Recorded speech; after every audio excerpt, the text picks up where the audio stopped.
Well, hey everyone, it's Marcus and welcome to more Catching Up with Friends in the Jungle Room. Today I'm going all the way over to America where I'm speaking to Darren Cordeux. Darren, hey, how are you? G'day, Marcus. How are you? I'm good, man. How are you? Awesome, thank you. Of course, you are from the huge band Kisschasy. Um, and you've got some exciting stuff going on at the moment. You are, of course, celebrating, first of all, a 23-year career with Kiss Chasey. That's crazy. How did that time go so quickly? Yeah, I don't know. It's shocking to me too. Yeah, I don't know. I guess we started in 2002, and it was just kind of yeah. It was no grand plan to last as long as we have. It was just kind of put our heads down and just like little incremental steps kept happening, and we kind of then big leaps started to happen, and before you know it, it's 2025. Yeah. And then doing a tour, obviously, Hymns for New Believers, the national tour, of course, with Sly, with her, and Susie. Um, Yeah. yeah, this is exciting. So, Hymns for the New Believers came out in 2007. Wow. Where did that time go as well, right? Yeah, you got to stop reminding me of this. Wow, that's I know. crazy. I know. But I mean, you've had some great albums. Obviously, United Paper People came out in 2005, Hymns, like we just said, To Be or Not to Be, Seizures. And then we've had a bit of a break, but excitedly, there is a new single coming out, some new music, first in 16 years. Look at me, I've got all the dates in my head already. Hey, Um, it's great. I'm very impressed. you don't need to do a thing, you can just sit there. Absolutely. But yeah, Lie to Me comes out just in about a week and a half. I think it comes out about a week, something like That's that. right. I think so. May 23rd. So however long that is, I guess it's 10 days. So you're spot on. A week and a half. Tell me about the new music and why was there such a break? Look, we when we called it a day in 2015, the main reason was because we toyed with the idea of making a fourth album, and I even wrote material for a fourth album, which we all agreed wasn't really good enough to put the Kiss Chasey name to. We're very proud of this little legacy that we've built. So we said, you know what, instead of kind of insulting our audience and making music that's not as good as what we've done, let's just like walk away. We didn't know if it was going to be forever, but it felt pretty permanent at the time. And then, life happened, COVID happened, and I feel like there was a big void in our lives and in our fans' lives that we were like, okay, well, let's, and then we got asked to do this tour in 2022, this festival tour called Good Things, and we came back together. And there was just this magic that we got together in the room, and we'd set aside so much time to rehearse, and we only needed like an hour. We got in there, and we were just like, oh my god, we just had this unspoken language between us that only comes from thousands of hours on the stage together. And so we were just reinvigorated. And then obviously the next question was, okay, well, what about new music?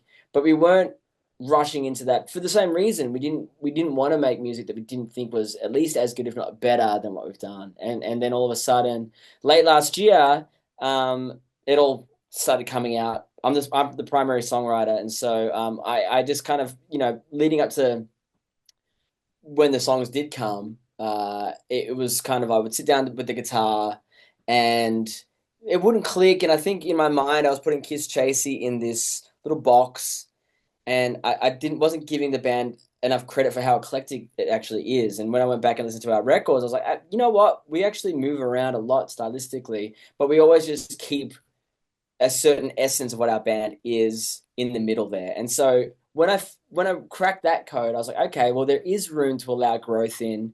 There is room for us to, show some evolution while still keeping that thing that makes us great. And I think those things are like pounding drums, big guitars, a certain kind of energy, and a little bit cheeky and funny lyrics. I think that they're the kind of main boxes we want to tick, but everything else can kind of swim around.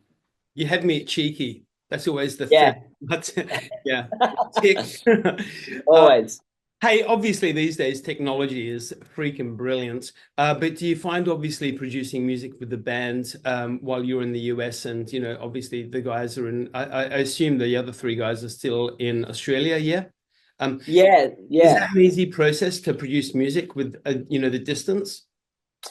It was for us because the way our band works is well, especially this time around, is because we're in a different place. There was two great things about that. It meant that we couldn't, kind of overthink the recording because basically what happened was I demoed the songs, I sent them to the band. We all agreed which songs we wanted to use. So I've just spilled the beans. There is more than one song, and and then we and then I flew to Australia once we chosen those songs, and we booked in a rehearsal room on a Saturday and Sunday. I landed on the Friday. We rehearsed the songs for the first time together, and then that Monday to Friday, we were in a studio in Melbourne, and we recorded, I'll say it, 10 songs. We recorded 10 songs. So there's no Yes. that aren't lie to me.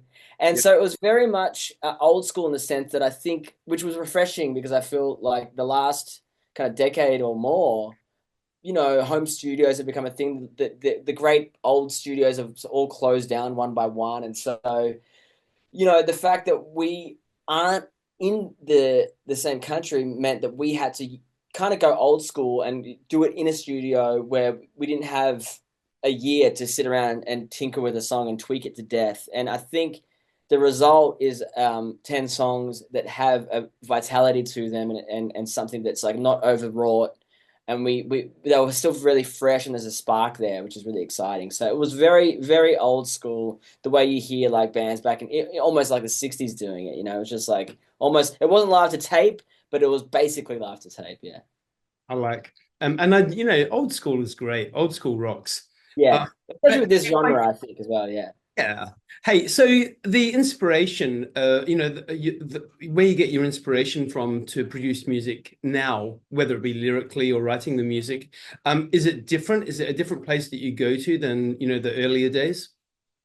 Oh, absolutely. I think, and that's the thing. I think I like to, I think it's important as a songwriter or any kind of creative to kind of just soak things up like a sponge and not just go down one specific genre or one style, because I think then you're just regurgitating that same stuff. And so I try and like soak it all in, then just go brrr, and it comes out with my own life experience, my own sound, and then when I take it to the band, they add their flavor to it and it becomes uniquely us. So I would really like to hope that anybody in my position would be doing the same thing and really trying to soak up as many different things and grow as a songwriter or an artist or whatever they may be. I think that's essential. Yeah, I agree. And you know what? I think that applies to any creative industry, doesn't it, really? Well, it should anyway. Absolutely. Yes. Hey, Darren, let's talk about the tour, of course. It kicks off Friday, the 6th of June, which is really not that far away, in Perth. Then it hits Adelaide, yay, on the 7th of June, which is a Saturday night. That'll be a big one, at Yeah. Hindley Street Music Hall. Great venue. And then you go to Brisbane, then you go to Sydney, then you go to Hobart, and then you wrap it up on the 21st of June in Melbourne.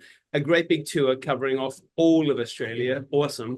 Are you really looking forward to this one? Absolutely. I think, well, it's in support of our second album, Hymns For The Nonbeliever, coming out on vinyl for the first time. Yeah. That's our biggest selling album so far.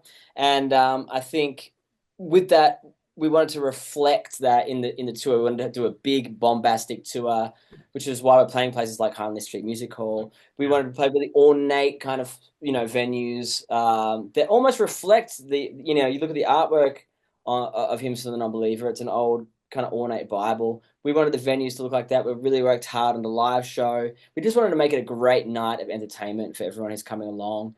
And that record's a very big sounding record. So I think it's going to be, a really cool, memorable experience, I think, for everyone. And I've been sitting here going through the songs, and then same thing, I'm going to get together with the band, and then it's all going to come together, and we're going to be rehearsing. And yeah, it's something that we're all very excited about because it's such a great live sounding album. That album was written with live in mind. So it's I think it's going to translate very well. And so, can we have any surprises for the evening? Any spoilers? Any new music we might hear? Shh. There might be some stuff they people haven't heard ever, and there might be some stuff that people weren't expecting to hear that they do know. That's all I can say. Good. We can go with that. Okay. I like it. Well, Darren, what an absolute pleasure chatting with you this afternoon.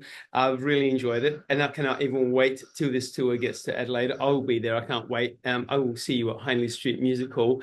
But congratulations on all the new music coming up. Cannot wait to start hearing it. It's going to be great. Thank you, Marcus. I appreciate it. Thanks so much.